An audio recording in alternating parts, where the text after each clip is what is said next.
Immigrants coming into the U.S. has always been a controversial topic in classrooms, public discussions, etc. Our goal is to further educate the community and spread awareness towards the effects of immigration. Hello, my name is Derek, and these are my partners Hector, Emily, and Amber.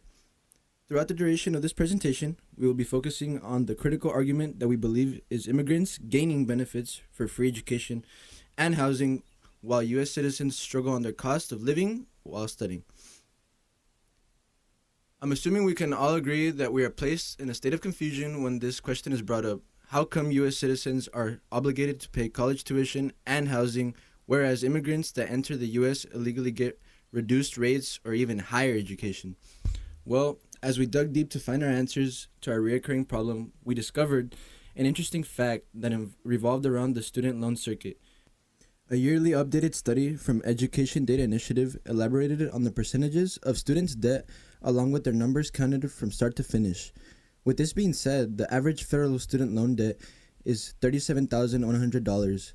93% report borrowing to pay for their children's own education, while 81% report borrowing to pay for their children's or grandchildren's education.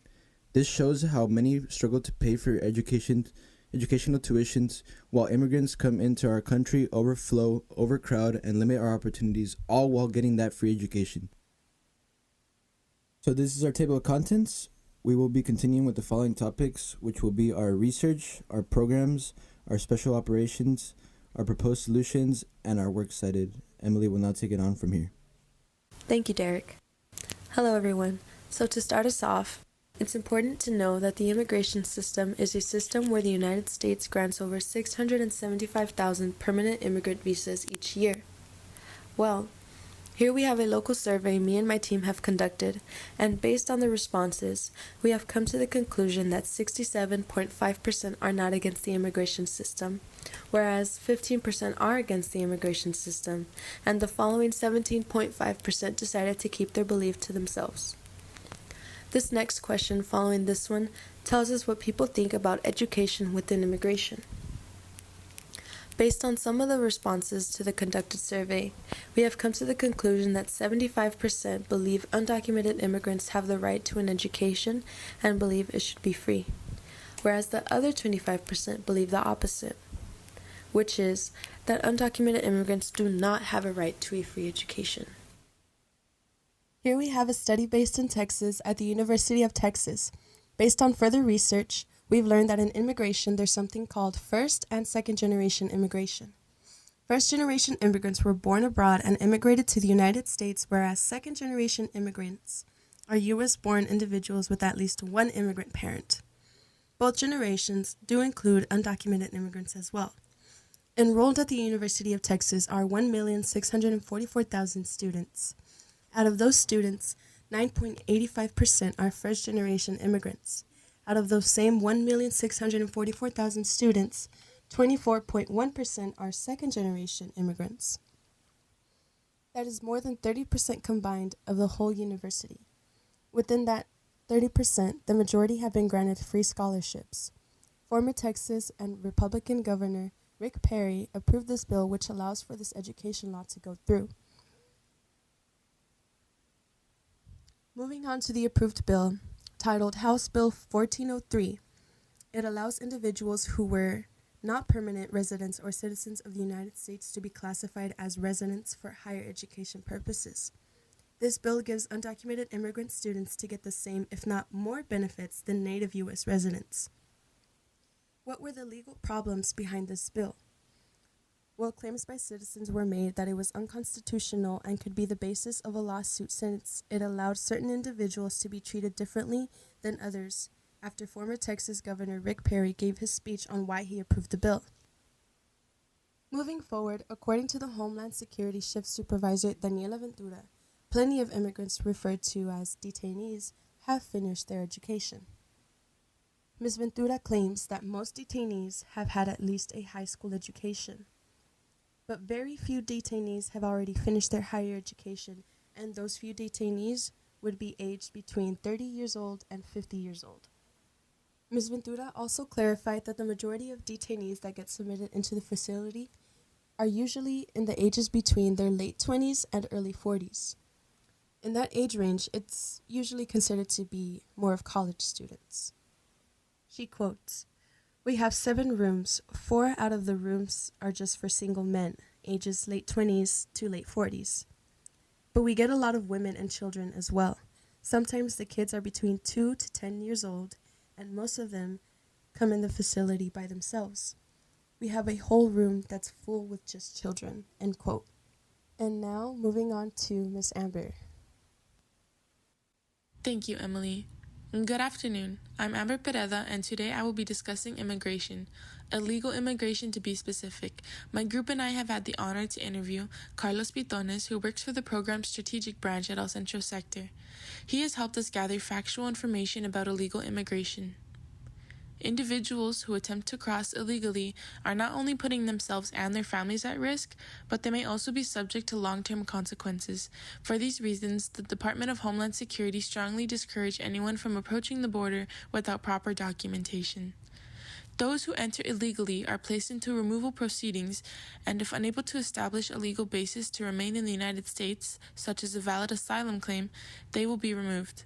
Customs and Border Protection, CBP, and Immigration and Customs Enforcement, ICE, work together to ensure that anyone who enters the country without authorization is put into immigration proceedings as quickly as possible. There is a better understanding of who is attempting to enter the country than ever before, as CBP can focus their enforcement efforts more effectively to address potential threats. Immigration laws that have not been updated since 1990 do not address the world we live in today. A long-term solution for immigration can only come from comprehensive legislation that brings lasting reform to a fundamentally broken immigration system. Thank you, Amber. A solution that we propose would be that U.S. citizens will receive a small fraction of financial aid, meaning that if immigrants are going to get financial aid, we should too. This would create a more fair distribution of money to our college students. If students demand for a higher amount of financial aid, further studies would be taken into consideration. We believe that financial aid should be rationed out, and also, we think that any grants and/or scholarships should not be given out so easily. A second solution that we propose would be free education for everyone, regardless if you're a U.S. citizen or an immigrant coming in to study. This solution would eliminate the issue of people taking advantage of their financial aid money.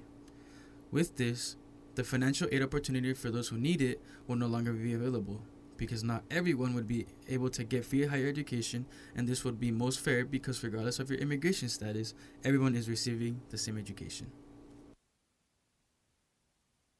Thank you for your time.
¿A la escuela? ¿Cuál para la escuela?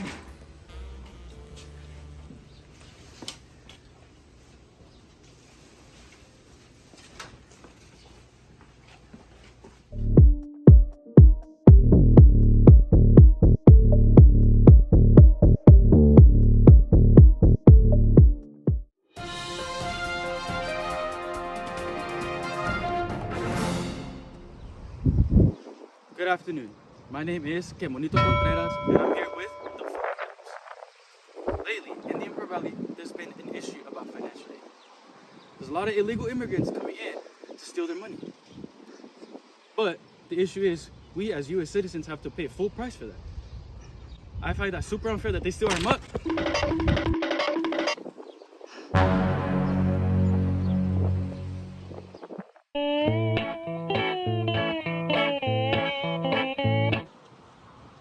Good afternoon. I'm here with the Fillmore News. Good afternoon.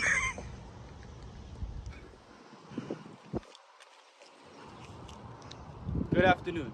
My name is Quemonito Contreras, and I'm here with the Fillmore News. Lately, in the Imperial Valley, there's been an issue. Holy car. You guys thought.